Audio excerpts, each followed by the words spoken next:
મહીસાગરમાં સોયાબીનને ટેકાના ભાવે વેચવાના મામલે કૌભાંડ સામે આવ્યું હોવાની વાત આવી છે। સોયાબીનને ટેકાના ભાવે વેચવાનું કૌભાંડ સામે આવ્યું છે। મિલમાંથી લાવીને ટેકાના ભાવે વેચી દેવાનું કૌભાંડ સામે આવ્યું છે। મહીસાગરથી આ સમાચાર આપને જણાવી દઈએ। 180 કટ્ટા સોયાબીન લાવી ટેકાના ભાવે વેચવાનું કૌભાંડ બહાર આવ્યું છે। સોયાબીનના 180 કટ્ટા ઉપરાંત 800 કટ્ટા અન્ય એપીએમસીમાં મળ્યા છે। લીંબડિયા એપીએમસીમાંથી મોટા પ્રમાણમાં સોયાબીન મળી આવ્યું છે। આપને જણાવી દઈએ સમાચાર મહીસાગરથી, જ્યાં ટેમ્પો ભરી અરવલ્લીથી એપીએમસીમાં લાવવામાં આવ્યા હતા।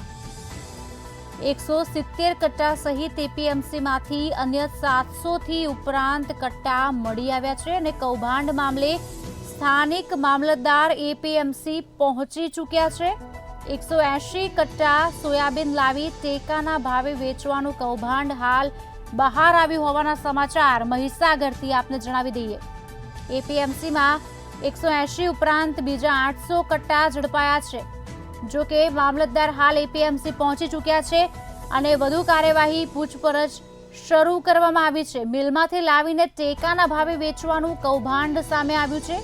180 કટ્ટા સોયાબીન લાવી ટેકાના ભાવે વેચવાની વાત સામે આવી છે, ત્યારે તમામ અધિકારીઓનો કાફલો એપીએમસી પહોંચી ચૂક્યો છે અને વધુ તપાસ શરૂ કરી છે। મહીસાગરથી આ સમાચાર, જ્યાં વધુ એક કૌભાંડ બહાર આવ્યું છે। ટેમ્પો ભરીને અરવલ્લીથી એપીએમસી લાવવામાં આવ્યું।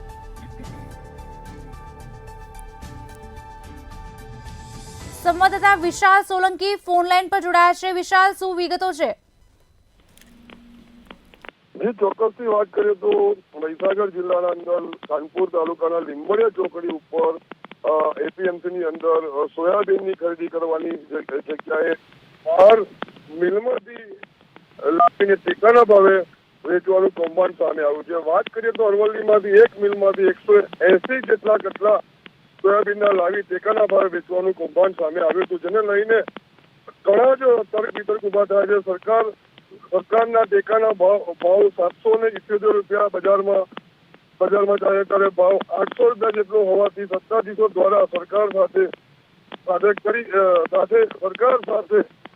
રહ્યા છે છેતરપિંડી, જેને લઈને ત્યાંના જાગૃત ખેડૂતો દ્વારા તેનો વિરોધ કરવામાં આવ્યો હતો। સોયાબીનના 180 કટ્ટા ઉપરાંત 800 કટ્ટા અન્ય એપીએમસીમાં પણ મળી આવ્યા છે।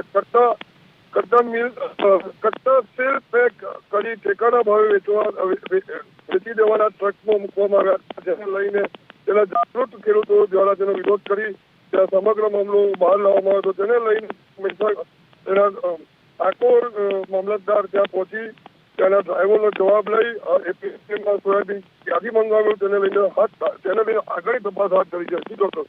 જી આભાર વિશાલ સમગ્ર માહિતી આપવા બદલ। તો સોયાબીનને ટેકાના ભાવે વેચવાનું કૌભાંડ મહીસાગરમાં બહાર આવ્યું છે। મિલમાંથી લાવીને ટેકાના ભાવે વેચી દેવાનું કૌભાંડ છે। હવે જોવાનું રહેશે કે આગળ કયા પ્રકારના પગલાં લેવાશે, કારણ કે આ જે કૌભાંડ છે 180 કટ્ટા સોયાબીન લાવીને ટેકાના ભાવે વેચી રહ્યા હતા। 180 કટ્ટા ઉપરાંત 800 કટ્ટા અન્ય પણ એપીએમસીમાંથી મળી આવ્યા છે।